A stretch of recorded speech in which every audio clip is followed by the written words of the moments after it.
jour.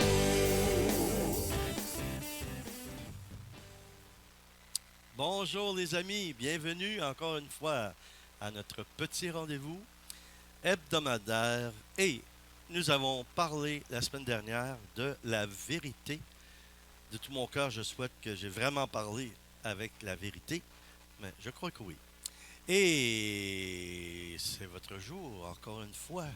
Soyez touchés par le Seigneur, soyez bénis par le Seigneur, soyez guéris, soyez libérés, soyez sauvés par sa grâce, par le moyen de la foi. Bienvenue encore. Alors, cette semaine encore, on parle de la vérité.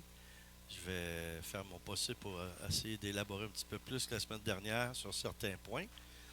Et nous allons faire ce pourquoi nous avons été créés. Et c'est une caractéristique qu'on retrouve chez les anges aussi. Je suis venu, nous sommes là, Seigneur, pour t'adorer. Oh oui, Père céleste, oh oui, Jésus. Oh oui, Saint-Esprit d'amour. Merci de nous donner aussi ce privilège de la vie et de venir t'adorer.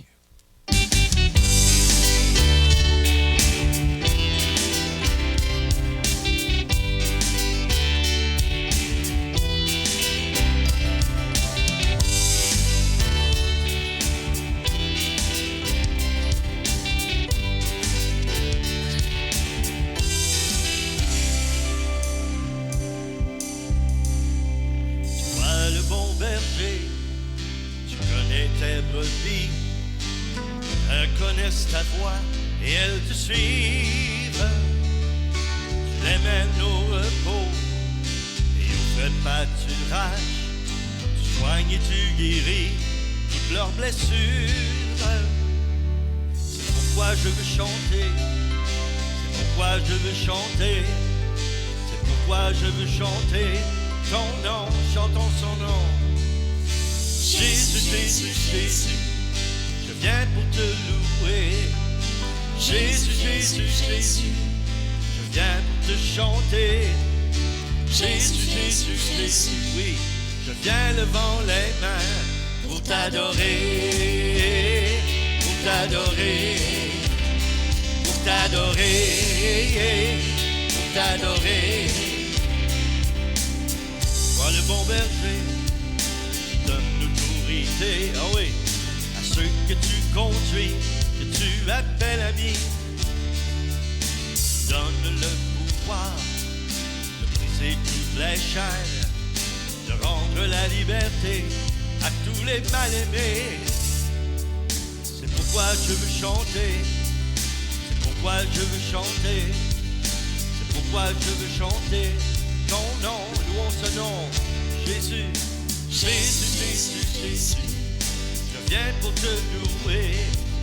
Jésus, Jésus, Jésus, je viens pour te chanter. Jésus, Jésus, Jésus, je viens devant les mains pour t'adorer, pour t'adorer, pour t'adorer, pour t'adorer.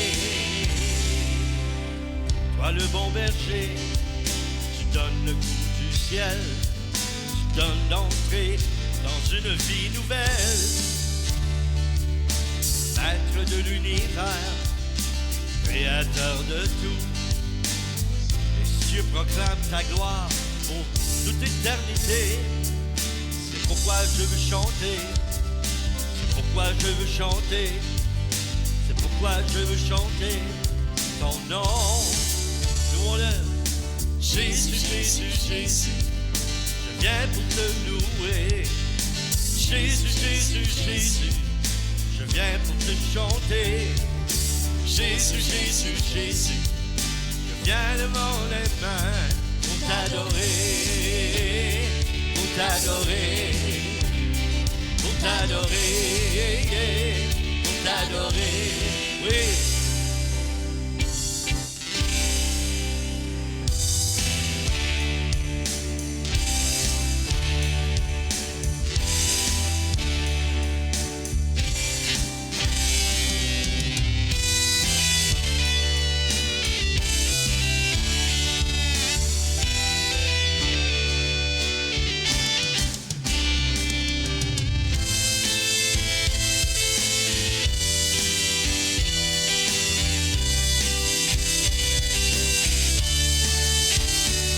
voici.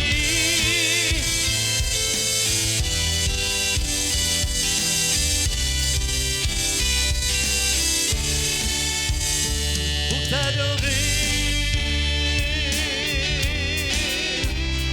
pour t'adorer.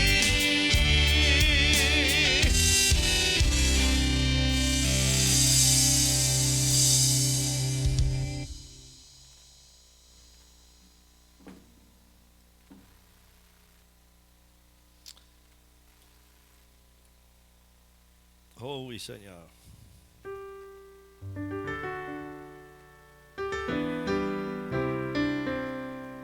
Nous t'adorons.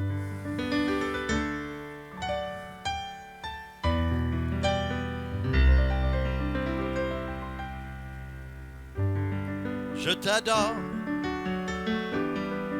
Je t'adore. Chante avec moi. Je t'adore. Je t'adore. Je t'adore. Oh Dieu. Je t'adore. Je t'adore. Je t'adore. Oh Dieu. Louons-le dans l'esprit.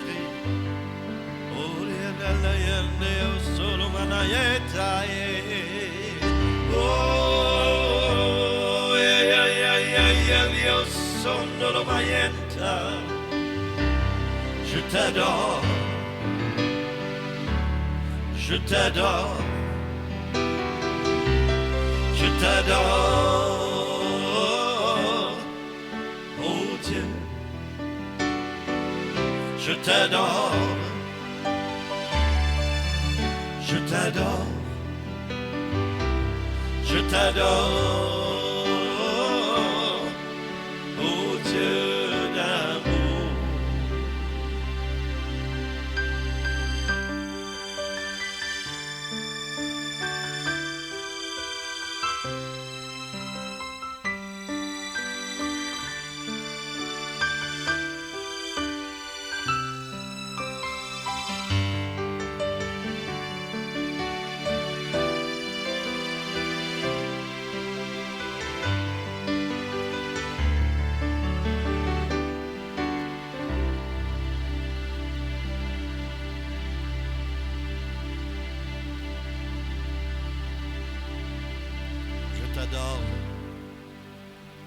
Nous t'adorons, Seigneur, nous élevons ton nom.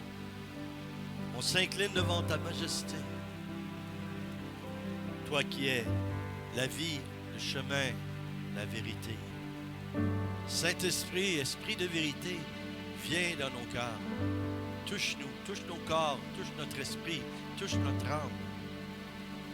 Saint-Esprit, Esprit de vérité. Et nous parlons de la vérité. Vérité de la parole de Dieu. Jésus a dit, Jean 14, non, Jésus n'a pas dit Jean 14, non. Jésus a dit dans Jean 14, 6, le chemin, répondit Jésus, c'est moi, parce que je suis la vérité. Personne n'a dit ça dans toute l'histoire de l'humanité. Je suis la vérité et la vie. Personne ne va au Père sans passer par moi. Alors, c'est Jésus qui est l'intercesseur. Hein? C'est ce que la Bible nous dit. Il y a un seul médiateur entre Dieu et les hommes, Jésus-Christ. Je vais le répéter. Il n'y a qu'un seul médiateur entre Dieu et les hommes, et c'est Jésus-Christ. Lévitique nous parle des rapports sexuels contre nature. Oh, on vient de changer vraiment. Lévitique 18, de 1 à 30, vous lirez ça. Lévitique 18, de 1 à 30. Et dans le Nouveau Testament, Romains 1, 19, ça nous parle de ça. Romains 1, 26. Voilà pourquoi Dieu les a abandonnés à des passions avilissantes. Leurs femmes ont renoncé aux relations sexuelles naturelles pour se livrer à des pratiques contre nature. C'est vraiment parce qu'il y a un grand vide. Hein? Quelqu'un avait déclaré un jour qu'il vivait ça, qui a dit, ce qui manque à quelqu'un qui est dans cet état-là, c'est la paix intérieure. C'est la paix intérieure. Et on a tous un vide ici, dans notre cœur ici. Il y a tout un vide qui a une forme. Et cette forme-là, c'est la forme de Dieu. C'est rien que Dieu. Il n'y a que Dieu qui peut combler ce vide-là. Matthieu 19, 5. C'est pourquoi l'homme quittera son père et sa mère et s'attachera à sa femme, et les deux deviendront une seule chair. Les deux deviendront une seule chair. Un autre point que je vais vous apporter sur la vérité. La vérité, l'Église. 1 Timothée 3,15. 1 Timothée 3,15. Mais si je tarde, tu sauras ainsi comment il faut se conduire dans la maison de Dieu, qui est l'Église du Dieu vivant, la colonne et l'appui de la vérité. En principe, dans l'Église, on parle du corps de Christ aussi. Hein? Ce n'est pas le bâtiment, c'est les pierres vivantes que nous sommes, ou toutes les pierres vivantes qui sont rattachées à Jésus-Christ, qui est l'Église. C'est la colonne et l'appui de la vérité. Parce que quand il y a un seul Saint-Esprit, parce qu'il n'y en a rien qu'un, et nous sommes dans l'unité, hein, quand on entend Paul nous dire que la communion ou la communication du Saint-Esprit soit avec vous, ou soit toujours avec vous, ce qui signifie que si tu marches vraiment avec l'Esprit de Dieu, tu vas être dans l'unité avec ceux qui marchent réellement dans l'Esprit de Dieu. Et c'est ça qu'il faut s'efforcer de vivre. Le rôle de l'Église est de dire la vérité à la société. Imaginez ça. Les politiciens, les médias, les artistes, chaque individu constituant le corps du Christ. Donc c'est nous ça. Parce qu'on a l'esprit de vérité en nous et parce que nous marchons selon la parole de vérité, en principe, on est censé être des lumières pour le monde et d'apporter la vérité dans la société.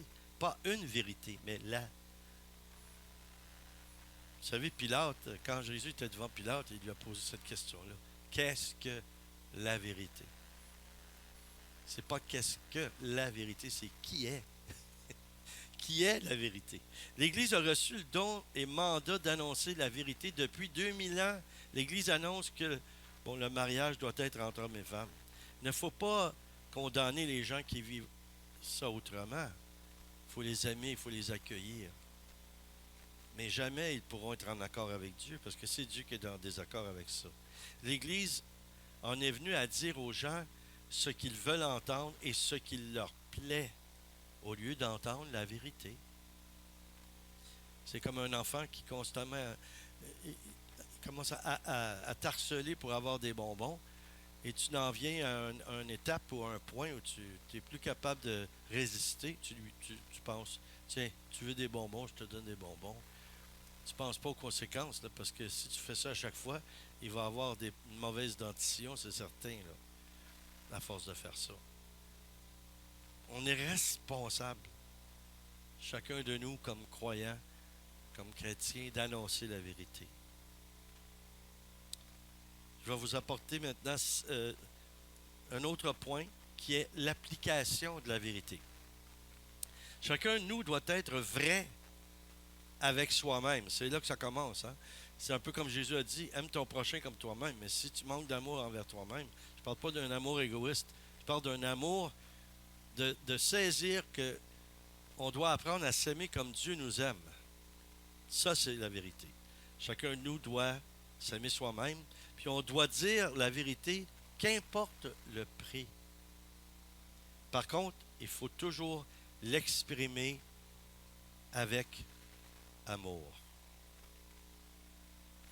Un sondage aux États-Unis révèle qu'il y a 90% des chrétiens qui mentent. Oh, est-ce que j'ai vraiment dit ça?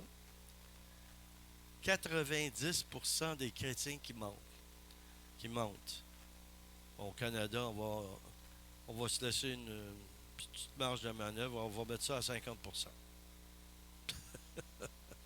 Le but, c'est 0%, en tout cas. Imaginez que vous avez Jésus, là, vous venez pour dire quelque chose à quelqu'un, puis vous le savez que c'est pour abrier ou cacher quelque chose. Et là, tout à coup, miraculeusement, Jésus apparaît à côté de la personne à qui vous vous adressez. Est-ce que vous lui diriez la même chose? Non, je pense que qu'importe le prix, vous diriez la vérité si vous avez la crainte de Dieu. Sinon, vous allez mentir. Mais la personne qui subit le plus de conséquences du mensonge, c'est celui qui ment. Pourquoi qu'on fait ça? Pourquoi on ment? Parce qu'on a peur d'être rejeté. On a peur d'être jugé, de se retrouver seul. Et pour toutes sortes d'autres raisons reliées à nos blessures. Ça ne vaut pas la peine. Ça ne vaut pas le prix de mentir. Ça ne vaut jamais la peine. Parce qu'un jour ou l'autre, on va payer un prix pour ce mensonge-là ou les mensonges. Et si on dit la vérité, on va payer un prix. Mais le prix de dire la vérité est moins élevé que celui de dire un mensonge. Le mensonge, ça nous détruit. Ça brise nos relations. Ça brise la confiance. Ça déclenche des guerres quand on ment. Matthieu 19, 18 déclare, et Jésus répondit, tu ne commettras pas de meurtre, tu ne commettras pas d'adultère, tu ne diras pas de faux témoignages, tu ne mentiras pas, tu ne commettras pas de vol, pardon. Tu ne feras pas de faux témoignages. S'il fallait que je dise des choses que j'ai expérimentées, j'ai vécues dans l'Église, c'est incroyable. Si j'avais dit ce que j'ai subi, il y a des églises qui fermeraient si les gens savaient ça. Les gens qui sont dans ces assemblées-là, ils sortiraient à pleine porte. Mais parce que Dieu est amour et miséricorde, ben parfois on se tait. On ne parle pas toujours. Il faut dire la vérité, mais il faut discerner aussi quand la dire. Comment la dire? Ben, c'est avec l'amour. Mais si on voit qu'il y a des gens, même en autorité, qui sont blessés, ce qui est malheureux, c'est qu'ils sont des aveugles et conduisent d'autres aveugles, parce que ceux qui marchent vraiment avec le Saint-Esprit, ils ne restent pas dans des églises comme ça. J'en ai vu de nombreuses qui ont fermé parce qu'ils ne marchaient pas dans la vérité. Et quand ça s'est su, ben là. Mais moi, personnellement, il y a des gens, je le sais, là, je le dis publiquement, là, parce que ça passe sur Internet. Il y a beaucoup de choses que je sais que, que Dieu veut que je prie pour ces gens-là. Il veut que je prie pour que leur cœur se laisse transformer par Dieu. Parce qu'ils se protègent. Quand tu marches avec Dieu, tu n'as pas besoin de te protéger. Voyez Jésus, quand il a subi son procès, il a passé devant les Pilate, Caïphe et tout ça. Est-ce qu'il s'est défendu? Il a juste dit, si je demandais à mon Père d'envoyer il y a une myriade d'anges qui pourraient venir me protéger. Il ne l'a pas fait. Pourquoi? Parce que son royaume n'est pas de ce monde. Et si tu es chrétien, ton royaume n'est pas de ce monde non plus. C'est le même royaume que Jésus-Christ. Et tu n'as pas toujours à te battre. Laisse Dieu faire les combats.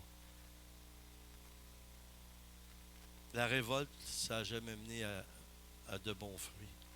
Celui qui ment cherche son intérêt, évidemment. 1 Corinthiens 10, 24. Que chacun de vous, au lieu de songer seulement à lui-même, recherche aussi les intérêts des autres. Quand on sème dans la vie des autres, on les bénit avec nos talents, nos qualités, nos possibilités, notre argent, tout ce qu'on est, tout ce qu'on possède, qu'on peut aider quelqu'un. Quand on le fait, je dirais que c'est presque un réflexe de Dieu de nous bénir. On ne le fait pas pour ça. Et puis il ne faut pas le faire pour ça. Mais quand on le fait, tu ne peux pas semer et pas récolter. C'est une loi que Dieu a établie dans la nature et dans le surnaturel, c'est la même chose. Quand Dieu t'inspire à poser un geste, à faire quelque chose, à semer dans la vie de quelqu'un, prendre du temps avec quelqu'un pour l'écouter, prendre du temps pour prier avec quelqu'un, aider financièrement si tu es capable de... Mais même des fois, vous savez, moi je sème à ce niveau-là. Parfois, je mets de l'argent, je donne de l'argent que je n'ai même pas, mais parce que Dieu voit mon geste et voit mon cœur, la personne, elle est bénie Parfois, elle sort d'un problème qu'elle avait.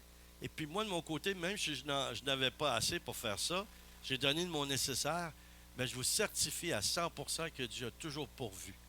Si je donne un montant, je reçois tout à coup, quand mon besoin est là, d'avoir ce qu'il faut pour rencontrer ce que j'ai rencontré. Parce que Dieu, c'est ça qui attend de nous. Tu ne verras jamais des miracles arriver dans ta vie si tu ne poses pas des gestes de foi qui semblent parfois déraisonnables. On doit être vrai avec ceux qui nous entourent, ceux avec qui nous vivons, notre conjoint, notre conjointe, nos frères, nos sœurs dans le Seigneur, d'autant plus ceux du dehors, parce que nous devons être des témoignages de la lumière de Dieu. Vous n'avez pas aidé, là. Et plus ça va, et plus c'est comme ça, que les gens du monde nous examinent, nous regardent vivre, parce qu'ils cherchent Dieu, parce que Dieu a mis vraiment dans le cœur de l'homme la nécessité de lui. Donc, ils ne savent pas parfois comment chercher, mais s'ils disent, ah, cette personne-là croit en Dieu, ils vont voir comment tu vis, et c'est ça qui va les attirer à Dieu, ou pas. Donc, ce que tu es parle plus fort que ce que tu dis ou ce que tu fais. Jean 3, 21. Mais celui qui a une conduite conforme à la vérité vient à la lumière pour qu'on voit clairement que tout ce qu'il fait, il l'accomplit dans la communion avec Dieu. Ça, c'est tellement merveilleux quand quelqu'un peut vous témoigner, vous dire, je ne sais pas, mais vous avez quelque chose, monsieur ou madame, on dirait que vous avez une joie de vivre. On dirait que vous êtes, comme on dit, un bon vivant. Il y a vraiment quelque chose de bien qui émane de toi ou qui émane. Ça c'est l'action de Dieu en toi, ça. Et c'est encore mieux quand on n'est pas, des fois, c'est à notre insu. Juste être, quand on est en communion avec Dieu, ce que nous, on est, il y a un rayonnement qui se produit à travers nous. Et quand les gens nous en témoignent, ben nous, on est bénis. Et puis, on ne se gonfle pas d'orgueil parce que, au fond, on n'a aucun mérite. C'est Dieu en nous qui a agi. Et ça, c'est fantastique quand on peut vivre ça. C'est merveilleux. La vérité nous libère. Elle nous libère du mensonge et nous donne aussi la connaissance. La connaissance de qui est Dieu, et il est la vérité. Donc, la vérité nous libère du mensonge. Et ça, c'est à tous les jours on est devant ce choix-là. Parfois, on veut se valoriser. Parfois, on veut que les gens nous aiment plus. Et on dit quelque chose. Et vous savez, ça, des demi-vérités, ça n'existe pas. Si tu exagères la vérité, ça devient un mensonge. Donc, si tu dis quelque chose et pour épater la galerie, bien, c'est risqué, ça. Un jour ou l'autre, ça va te revenir derrière la tête. La vérité nous libère. Et en terminant, Jean 8, 32, vous connaîtrez la vérité, et la vérité fera de vous des hommes et des femmes, j'ajoute, des hommes, des femmes libres. Vous connaîtrez la vérité. Ça, c'est comme le fameux verset, je dis fameux, parce qu'à Osée 3, non, c'est pas Osée 3, pardon. Ou c'est dans Osée, où ça dit, mon peuple périt faute de la connaissance, ou faute de connaissance. On se méprend parfois, on pense que c'est la lettre écrite, la connaissance. C'est pas la lettre écrite, c'est l'auteur de la lettre écrite. C'est Dieu. C'est le Saint-Esprit, l'auteur de la parole. Il l'a inspirée aux hommes et les hommes l'ont écrite. Mais la connaissance qu'on doit avoir, si le peuple de Dieu périt ou le peuple périt faute de connaissance, c'est pas faute de connaissance. La connaissance écrite, c'est faute de la connaissance de la personne même de Dieu. Et lui, ensuite, quand tu lis, tu reçois la révélation de la parole. La révélation de la parole, ça ne vient pas à force de lire, parce que n'importe qui peut lire la Bible, et ça ne veut pas dire que sa vie va être changée ou transformée. Il y en a des milliers de chrétiens qui lisent la Bible et passent leur temps à condamner les autres, ou juger, ou quoi que ce soit. Et puis, pourtant, ils l'ont lu, l'Évangile, là, où ce que Jésus parle et dit qu'il ne faut pas juger, ou que Dieu va prendre la même mesure pour te juger que toi tu as pris pour juger les autres.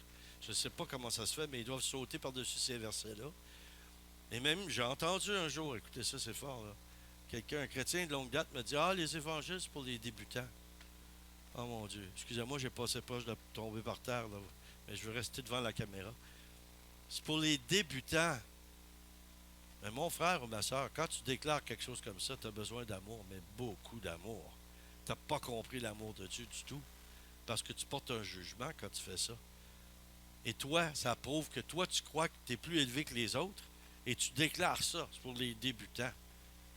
Bon, en tout cas, je ne sais pas, mais bon, les premiers apôtres, et Jésus, pourquoi il a dit ça? C'était pas juste pour les débutants. Les pharisiens, les sadducéens, tous ces gens-là étaient très instruits. Ce n'étaient pas des débutants dans la lecture de la parole de Dieu, en tout cas, et des Écritures et de les scruter. Mais il s'adressait à lui, puis il leur disait des choses qui sont dans l'Évangile. Et là, on a juste les 4 évangiles. Là. Ça le dit, hein, dans Jean, à la fin, c'est écrit que s'il avait fallu écrire tout ce que Jésus a fait, tous les livres sur toute la terre, autour de la terre, on n'aurait pas assez de place pour tout mettre ça, tout ce que Jésus a fait. Alléluia!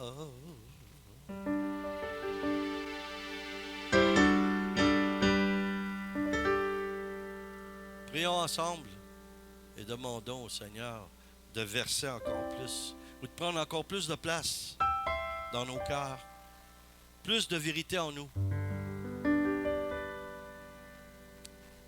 Savez-vous pourquoi je fais ce que je fais là?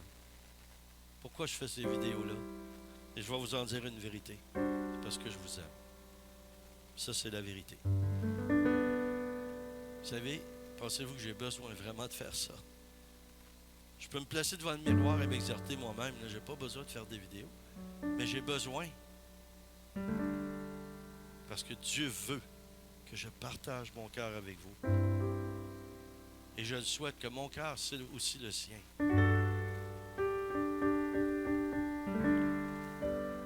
Prions. Unissez-vous à cette prière. Seigneur, rends-moi capable de vivre selon ta vérité. Pour prouver et trouver l'amour et la liberté. Et tous ensemble, d'un même cœur, nous disons Amen. Vérité, vérité, tu ouvres nos yeux. Vérité, vérité, lumière de Dieu. Vérité, vérité, tu nous libères. Vérité, vérité, tu répands en nous l'amour du Père. Et c'est toi, Jésus.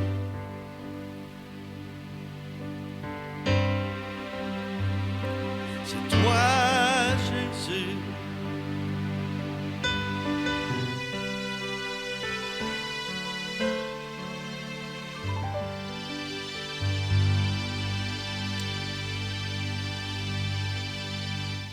À la semaine prochaine.